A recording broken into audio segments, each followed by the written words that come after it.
रोग लगा के। अरे अच्छा लगता है कि आप लोग मेरा गाना मेरे से डिमांड करते हैं, तो वही गाऊं। ऐसे हम स्केल दूसरा लगाए थे, वही गाऊं। ऑडियंस बॉल एक बार जोरदार तालियां, क्या बात। अच्छा हमसे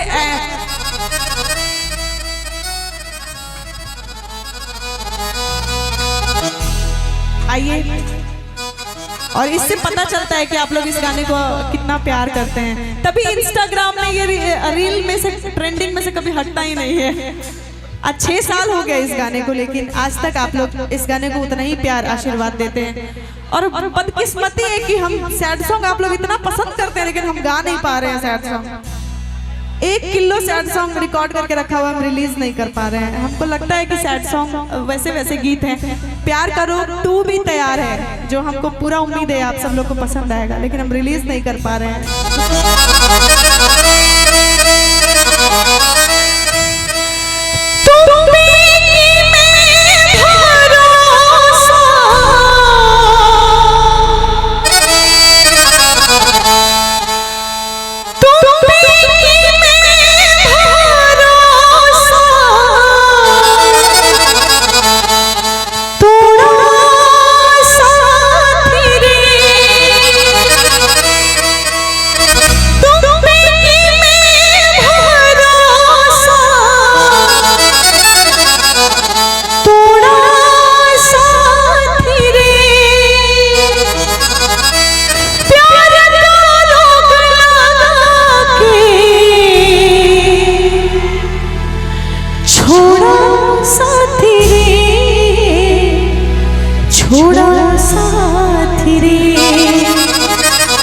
कहना है हमने भी कभी इश्क किया था, हम भी रातों को जागे थे। हमने भी कभी इश्क किया था, हम भी रातों को जागे थे। था कोई जिसके पीछे हम नंगे पैरों भागे थे।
छोड़ा साथी रे। शुक्रिया। बहुत बहुत जबरदस्त, एक बार जोरदार तालियां।